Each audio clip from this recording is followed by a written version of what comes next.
नमस्कार, आप देख रहे हैं महानगर समाचार। मैं हूं आपके साथ श्वेता।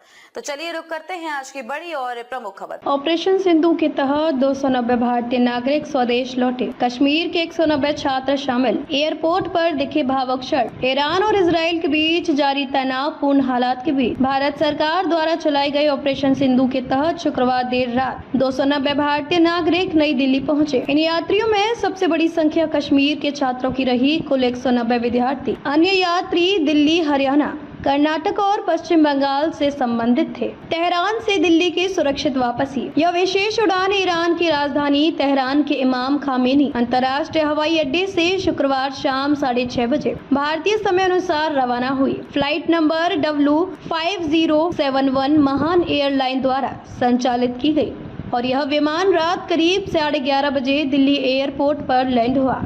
इस रेस्क्यू मिशन में भारत सरकार और दूतावास के संयुक्त प्रयासों से नागरिकों को सुरक्षित स्वदेश लाया गया। एयरपोर्ट पर गूंजे वंदे मातरम के नारे, आंखों में आंसू। दिल्ली पहुंचते ही यात्रियों की भावनाएं झलक पड़ी। किसी ने भारत माता की जय के नारे लगाए तो किसी ने जमीन पर माथा टेक कर अपने देश को धन्यवाद दिया। वापसी के इस पल ने कई यात्रियों को भावुक कर दिया। एक छात्रा एलिया बतूल ने कहा, मेरा परिवार बहुत घबराया हुआ था। भारत पहुंचकर राहत महसूस हो रही है। हमें दूतावास ने पूरा सहयोग दिया, इसलिए वहां किसी प्रकार की परेशानी नहीं हुई। एक अन्य यात्री सैयद मंसूर हुसैन ने कहा, भारत माँ की सरजमी पर सजदा करना मेरा सौभाग्य है। भारत सरकार का शुक्रिया। मैं अपने देश से बेहद प्यार करता हूँ। 19 जून को भी 110 छात्र सुरक्षित लौटे थे। इससे पहले 19 जून को भी 110 छात्रों को आर्मेनिया और दोहा के रास्ते भारत लाया गया था। सरकार की योजना के तहत 2 अन्य चार्टर्ड फ्लाइट शनिवार को और यात्रियों को लेकर दिल्ली आई। ईरान ने भारत के लिए खोला एयर स्पेस। लगभग 1000 नागरिकों की वापसी की तैयारी। ईरान सरकार ने भारत को अपने एयर स्पेस का इस्तेमाल करने की अनुमति दी है, जिससे करीब 1000 भारतीयों की वतन वापसी संभव हो रही है। इनमें अधिकतर छात्र हैं जिन्हें पहले तेहरान से माशहद लाया गया था और अब उन्हें चार्टर फ्लाइट्स के जरिए भारत भेजा जा रहा है। भारत ईरान सहयोग मानवता की मिसाल। भारतीय दूतावास और ईरानी प्रशासन के सहयोग से चलाए गए इस मिशन में ईरानी एयरलाइन महान की प्रमुख भूमिका रही है। ईरान स्थित भारतीय मिशन के उप प्रमुख मोहम्मद जवाद हुसैनी ने बताया कि आवश्यकता पड़ी तो आने वाले दिनों में और भी फ्लाइट चलाई जाएंगी। सरकार की तत्परता से बनी जीवन रेखा। ऑपरेशन सिंधु भारत सरकार की उन योजनाओं में शामिल है जो विदेशों में फंसे नागरिकों को सुरक्षित घर लाने के उद्देश्य से चलाई जाती है। यह न सिर्फ सरकार की तत्परता का उदाहरण है, बल्कि भारत की विदेश नीति में मानवीय मूल्यों की झलक भी दिखाता है। खबर के अंत में खबरों में अब तक के लिए बस इतना ही।